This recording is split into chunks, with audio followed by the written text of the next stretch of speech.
പറയുന്ന 25 ലക്ഷം രൂപയുടെ സ്റ്റേറ്റ്മെൻറ്റ് വന്നിട്ടുണ്ട്.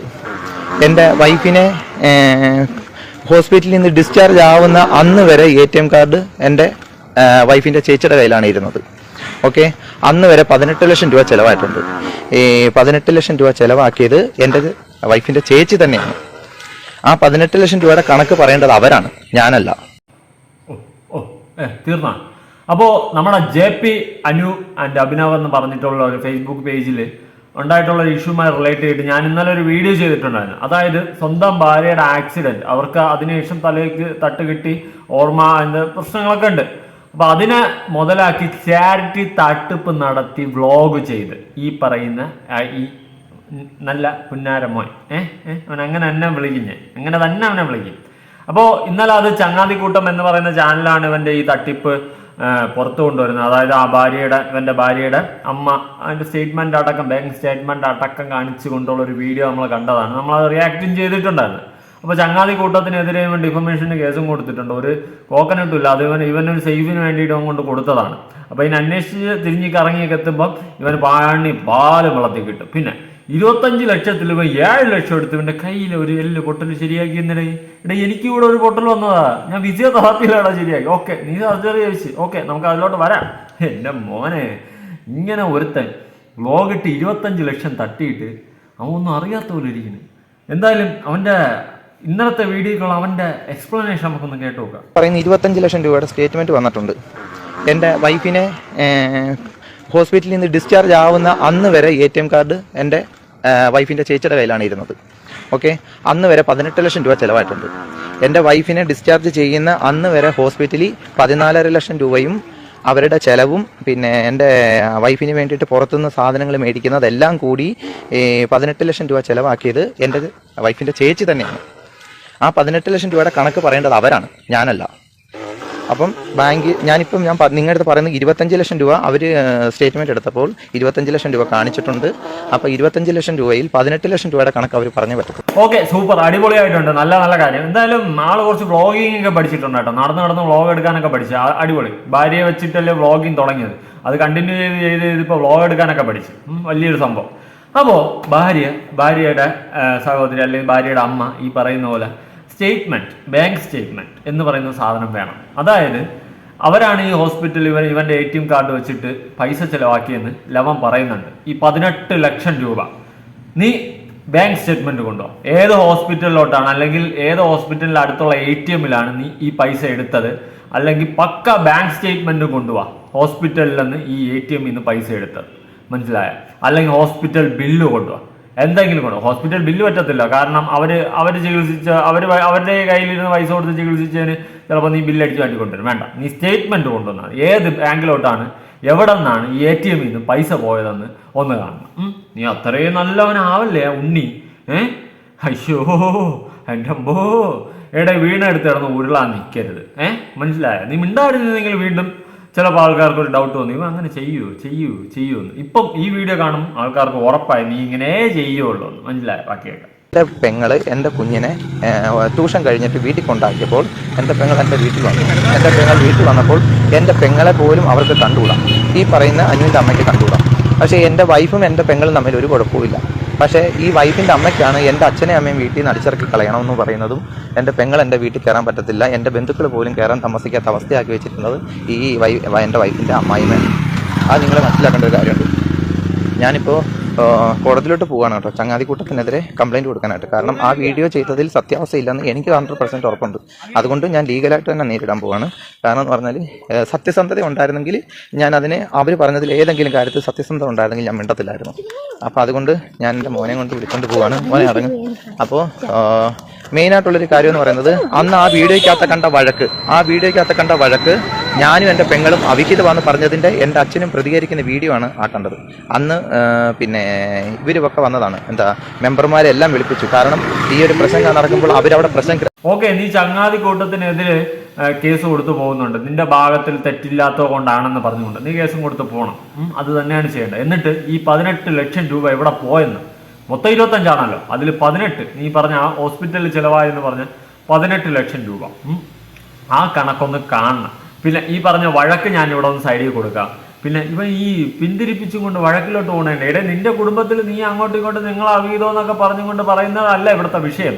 നീ നിന്റെ ഭാര്യയുടെ പേരും പറഞ്ഞ് ഈ പറയുന്നത് പോലെ സോഷ്യൽ മീഡിയ വഴി വന്ന 25 ലക്ഷം ഭാര്യയ്ക്ക് സുഖമില്ല എന്നുള്ള സാധനം കാണിച്ച് ചാരിറ്റിയിലൂടെ നിനക്ക് വന്ന 25 ലക്ഷം രൂപ എവിടെ?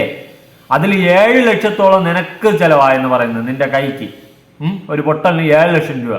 നീ കയ്യിൽ എന്തോന്നു സ്വർണ്ണമാണ് ഇട്ടത്? എനിക്ക് അറിയാൻ പാടില്ലാത്തോണ്ടിരിക്കണം 7 ലക്ഷം രൂപയ്ക്ക്. പിന്നെ 18 ലക്ഷം രൂപ. ഇതിന്റെ എല്ലാം പക്ക സ്റ്റേറ്റ്മെന്റ് നീ കാണിക്കും. എങ്കിൽ ഓക്കെ. അല്ലാണ്ട് ഇതൊന്നും ഒരിക്കലും അംഗീകരിക്കാൻ പറ്റത്തില്ലടേ അണ്ണ, പറ്റത്തില്ല അണ്ണ. അതുകൊണ്ടാ പറയുന്ന കാണാം. ആദ്യം മുതലുള്ള കാര്യങ്ങൾ എൻ്റെ നാട്ടുകാർക്കും എൻ്റെ മെമ്പർമാർക്കും കറക്റ്റായിട്ട് അറിയാം. കാരണം ഇതേവരെ എന്താണ് അവിടെ നടന്നതെന്നും ഈ സ്ത്രീ, ഞാനൊരു കാര്യം ചോദിച്ചോട്ടെ, നിങ്ങളുടെയൊക്കെ കല്യാണം കഴിഞ്ഞ് നിങ്ങൾക്കൊക്കെ അമ്മായിമ്മമാരുണ്ടാവും. പക്ഷേ ഞാനൊരു കാര്യം ചോദിച്ചോട്ടെ, നിങ്ങളുടെ ഭാര്യയും നിങ്ങളും പോയി ആക്സിഡൻറ്റ് പെട്ട് കഴിഞ്ഞ് ഒരു ആക്സിഡൻ്റ് ആയി കഴിഞ്ഞാൽ ഇവർ ഈ വീട്ടിൽ വന്ന് അന്ന് മുതൽ ഞങ്ങളുടെ വീട്ടിൽ പ്രശ്നങ്ങൾ ക്രിയേറ്റ് ചെയ്തതാണ്. അത് നിങ്ങൾ പ്രശ്നങ്ങൾ ഇടേ ഇതൊന്നും അല്ല ഇവിടത്തെ വിഷയം. 25 ലക്ഷം രൂപ നിനക്ക് ചാരിറ്റിയിലൂടെ വന്ന് ആ പൈസ എവിടെ, എന്ത് ചെയ്തു, സ്റ്റേറ്റ്മെന്റ് കാണിക്കണം. മനസ്സിലായോ? അല്ല നിന്റെ കുടുംബ പ്രശ്നം പരിഹരിക്കാനോ അത് കേൾക്കാനോ ഇവിടെ ആർക്കും വയ്യ. ഈ പറയുന്ന പോലെ 25 ലക്ഷം രൂപയാണ് വന്നത്, 1ഉം 2ഉം അല്ല. ചാരിറ്റിയിലൂടെ വന്നത് 25 ലക്ഷം. ആ ലക്ഷം എവിടെ? അതെവിടെ? മക്കൾ എന്ത് ചെയ്ത് പുട്ടടിച്ചാ? അതന്ന് അതിന്റെ സ്റ്റേറ്റ്മെന്റ്, പുട്ടടിച്ചതിന്റെ സ്റ്റേറ്റ്മെന്റെങ്കിലും കാണിക്കും. മനസ്സിലായോ? അന്ന് മുതൽ ഈ പ്രശ്നങ്ങൾ അവർ ക്രിയേറ്റ് ചെയ്തതാണ്. പക്ഷേ ഇപ്പോഴും ഞാൻ പറയുന്ന ഒരു കാര്യമുണ്ട്. എൻ്റെ അനിമോള് ഇന്നിക്കാണെങ്കിൽ ഈ 10 വർഷക്കാലം ആ കൊച്ചിനറിയാം ഞാൻ ആ കൊച്ചിനെ എങ്ങനെയാണ് നോക്കിയെന്നുള്ളത്. ആ കൊച്ചു പറയണം, ഒരടി പോലും ഞാൻ അതിനെ അടിച്ചിട്ടില്ല, ഞാൻ അതിനെ തെറി വിളിച്ചിട്ടില്ല, ഒന്നും ചെയ്തിട്ടില്ല. ഞാൻ അതിനെ നല്ല സ്നേഹത്തോടെയാണ് ഞാൻ 10 വർഷക്കാലവും ഞാൻ നോക്കിയിട്ടുള്ളത്. പക്ഷേ ഈ ആക്സിഡൻറ്റ് പ്രകാരം ആ കുഞ്ഞിന് ഒന്നും അറിയത്തില്ല. ഞാൻ ഇപ്പോഴും പറയുന്നൊരു കാര്യമാണ്. അപ്പം ആ കുഞ്ഞിനൊന്നും അറിയത്തില്ല.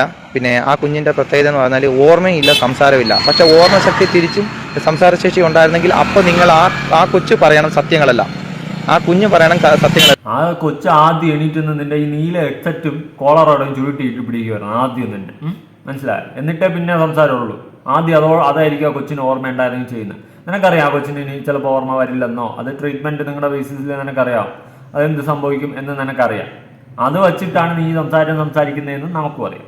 പിന്നെ 25 ലക്ഷം അതെവിടെ? നീ വേറെ വളച്ചൊടിച്ച് പോവാതെ. പിന്നെ 10 വർഷത്തിന് മുന്നേ നീ നോക്കി കാണും, ചിലപ്പോൾ നന്നായിട്ട് ഇല്ലെന്നൊന്നും പറയുന്നില്ല. അന്ന് നിന്റെ കയ്യിൽ ചിലപ്പോൾ ഈ പറയുന്ന പോലെ നല്ലൊരു എമൗണ്ട് പൈസയൊന്നും വന്നിട്ടില്ലായിരിക്കും. അത്രയും പണമില്ലാത്തതുകൊണ്ട് നീ ആ രീതിയിൽ നോക്കി കാണും. പക്ഷേ ഇന്ന് ഭാര്യയുടെ പേരും പറഞ്ഞ് നിനക്ക് കിട്ടിയത് 1ഉം 2ഉം ഇല്ല, 25 ലക്ഷം. അപ്പോൾ ചിലപ്പം ഈ പറയുന്ന പോലെ നിന്റെ കണ്ണ് ഒന്ന് മഞ്ഞളിക്കാൻ ചാൻസ് കൂടുതലാണ്. അപ്പോൾ ബാക്കിയാക്കാം. ഞാൻ എൻ്റെ സൈഡിൽ നിന്ന് വന്ന തെറ്റെന്താണ്? ഇപ്പം ഇതിനകത്ത് പൈസയുടെ ഇഷ്യൂസ് ആണ് അവർ പറയുന്നത്. പൈസയുടെ ഇഷ്യൂസ് പറയുന്നതിൽ 18 ലക്ഷം രൂപയുടെ കണക്ക് ചേട്ടത്തി, എൻ്റെ വൈഫിൻ്റെ ചേട്ടത്തിയാണ് പറയേണ്ടത്. ഡിസ്ചാർജ് ആവുന്ന അന്ന് വരെയുള്ള ATM പൈസ ചെലവഴിച്ചതും ATM കാർഡ് കയ്യിരുന്നതും എൻ്റെ വൈഫിൻ്റെ ചേച്ചിയുടെ കയ്യിലായിരുന്നു. 18 ലക്ഷം രൂപയുടെ കണക്ക് അവരാണ് പറയേണ്ടത്, ഞാനല്ല പറയേണ്ടത്. ഈ 18 ലക്ഷം രൂപ കഴിഞ്ഞ് 7 ലക്ഷം രൂപയുടെ കണക്ക് എൻ്റെ കൈയുടെ ഇതിന്റെ വേണ്ടി ചെലവാക്കിയതാണ്. അപ്പൊ 7 ലക്ഷമായി. അപ്പൊ 25 ലക്ഷം രൂപ അവിടെ. ഞാനൊരു കാര്യം പറയട്ടെ. ഇപ്പോ നീ പറയുന്ന പോലെ ആ കുട്ടിക്ക് വേണ്ടിയിട്ട് നീ പൈസ ചെലവാക്കിയിരുന്നെങ്കിൽ ഒരിക്കലും അവരൊരു യൂട്യൂബ് ചാനൽ വഴി ഇങ്ങനെ മുന്നോട്ട് വന്ന് ബാങ്ക് സ്റ്റേറ്റ്മെന്റ് അടക്കം കാണിച്ച് അവർക്ക് പറയേണ്ട കാര്യം ഇല്ല. മനസ്സിലായോ? അത് നീ മനസ്സിലാക്കണം. ഇത് പൊതുസമൂഹം അറിയണം. അല്ലെങ്കിൽ നീ വീണ്ടും ഈ പേരും പറഞ്ഞ് ഭാര്യയുടെ പേരും പറഞ്ഞ് വീണ്ടും പൈസ തട്ടിക്കൊണ്ട് ജനങ്ങളുടെ ഇരിക്കുന്നത് കൊണ്ടാണ് അവരിങ്ങനെ ഒരു വീഡിയോയുമായിട്ട് മുന്നോട്ട് വന്നത്. മനസ്സിലായോ? കാരണം 5 പൈസ ചികിത്സയ്ക്ക് അവിടെ കൊടുക്കുന്നില്ല. നീ പുട്ടടിച്ച് കളിക്കുകയാണ്. നീ എന്ത് ചെയ്തെന്ന് ചോദിച്ചു കഴിഞ്ഞാൽ എനിക്ക് പറഞ്ഞുവിട്രെ. നീ ആ സ്റ്റേറ്റ്മെന്റ് കാണിടുക. നിന്റെ അക്കൗണ്ടിൽ നിന്ന് വന്ന സ്റ്റേറ്റ്മെന്റും പോയ സ്റ്റേറ്റ്മെന്റും നീ പക്കയായിട്ട് കാണിക്കണം. എവിടെയാണ് നിന്റെ കയ്യിൽ നീ പൈസ പോയെന്ന്. ഇത് വലിയ സീനൊന്നും ഇല്ല. നിന്നെ പെട്ടെന്ന് തൂക്കും, സ്പോട്ടിൽ തൂക്കും. മനസ്സിലായ? ഇത് ഒരു പ്രയാസമുള്ള കാര്യമില്ല. നിന്നെ സ്പോട്ടിൽ തൂക്കും. സ്റ്റേറ്റ്മെന്റ് എടുത്ത് നോക്കുമ്പോൾ എവിടെ എങ്ങോട്ടാണ് പോയത്. അല്ലെങ്കിൽ നീ പറഞ്ഞ പോലെ നിന്റെ ഭാര്യയുടെ സഹോദരി അമ്മയെ കൊണ്ട് ഈ പൈസ ചെലവാക്കിയെങ്കിൽ അതിന്റെ സ്റ്റേറ്റ്മെന്റ് അവിടെ ഹോസ്പിറ്റലിൽ നിന്ന് കിട്ടുമല്ലോ. പിന്നെ നീ ചെലവാക്കിയിട്ട് അവരെ തലയിൽ അടിച്ചു വയ്ക്കാനാണെങ്കിൽ സൂപ്പർ, ഭാഗ്യമാക്കാം. പിന്നെ അത് കഴിഞ്ഞിട്ട് മുന്നോട്ടുള്ള ചെലവ് അത് നിങ്ങൾ ചിന്തിച്ചിട്ടുണ്ടോ? അത് കഴിഞ്ഞ് മുന്നോട്ടുള്ള 25 ലക്ഷം രൂപയുടെ കണക്ക് അവിടെ തന്നെ തീർന്നു. നിങ്ങൾ ആലോചിച്ചോണം. അപ്പം തന്നെ അപ്പം ഇത്രയും നാൾ ഈ വന്ന പിന്നെ ഞാൻ എൻ്റെ വൈഫിനും ഞാനും എൻ്റെ മോനും തമ്മിൽ വീഡിയോ ചെയ്തതിൽ വന്ന പൈസയ്ക്കകത്തുനിന്നാണ് ഇതേവരെ വീട്ടിലെ പിന്നെ സാഹചര്യങ്ങളും പിന്നെ ലോൺ അടവും പിന്നെ എല്ലാ കാര്യങ്ങളും പോയത്. അതേപോലെ തന്നെ എൻ്റെ വൈഫിൻ്റെ പിന്നെ 4,19,000 രൂപയുടെ കണക്ക് പറഞ്ഞായിരുന്നു അവർ. ഞാനെടുത്ത് ചിലവഴിച്ചതാണ്, അനാവശ്യമായിട്ട് ചിലവഴിച്ച് ഇതാക്കിയതാണെന്ന് പറഞ്ഞിട്ട് 4,19,000 രൂപയുടെ കണക്ക് ചെയ്യുന്നതാണ്. ഞാൻ വീട്ടിലോട്ട് പോയിട്ട് ഇപ്പം ഞാൻ നിങ്ങൾക്ക് അതിൻ്റെ സ്ക്രീൻഷോട്ട് ഇട്ടിട്ട് ഞാൻ എവിടെ സ്ക്രീൻഷോട്ട് എവിടെ അണ്ണാ സ്ക്രീൻഷോട്ട് എവിടെ കാണാനില്ലേ? ആ ഫേസ്ബുക്കിൽ പേജിലും ഇല്ലല്ലോ അണ്ണാ സ്ക്രീൻഷോട്ട്. അണ്ണ ഏതോ സ്ക്രീൻഷോട്ട് ഇടാന്ന് പറഞ്ഞു, കാണാനില്ല. എന്ത് പറ്റി? എവിടെ പോയി സ്ക്രീൻഷോട്ട്? എൻ്റെ അണ്ണ തള്ളുമ്പം മയത്തിൽ തള്ളണം, അല്ലെങ്കിൽ നാട്ടുകാർ അറിയും പൊങ്കാലയാണ്. ഇത് സോഷ്യൽ മീഡിയ ആണ്, ഇവിടെ എങ്ങനെ നിൽക്കേണ്ടതെന്ന് അണ്ണ ഒന്ന് മനസ്സിലാക്കും. ഇത് ഒരു അണ്ണൻ വീട്ടിലുള്ള 4-5 പേര് കാണാനല്ലേ ഈ വീഡിയോ കൊണ്ട് ഇടുന്നത്, ഈ സംഭവങ്ങൾ നടക്കുന്നത്. എന്നാൽ സ്റ്റേറ്റ്മെന്റ് എടുത്ത് വെച്ചിട്ട് അല്ലെങ്കിൽ സ്ക്രീൻഷോട്ട് പറഞ്ഞ സ്ക്രീൻഷോട്ട് ഞാൻ അതിന് അകത്ത് കയറിയിട്ട് നോക്കിയാലേ കാണാൻ പറ്റത്തുള്ളൂ. ഇതുവരെ കണ്ടില്ല. അപ്പോൾ അതൊക്കെ ആയിട്ട് അണ്ണ ഒന്ന് വാ, അല്ലാണ്ട് ഈ കിടന്ന് മെഴുകാൻ നിൽക്കരുത് കേട്ടോ എൻ്റെ പൊന്ന് അണ്ണ. കൊള്ളാം. എന്തായാലും ഇതൊക്കെ കണ്ടപ്പോൾ നിങ്ങൾക്ക് എന്താണ് തോന്നിയത്? ഇന്നലത്തെ വീഡിയോ കാണാതെ ജസ്റ്റ് ഒന്ന് ചെക്ക് ചെയ്ത് നോക്കുക. എന്നിട്ട് ഈ അണ്ണനെ കുറിച്ചുള്ള നിങ്ങളുടെ അഭിപ്രായം കമന്റ് ബിലോ.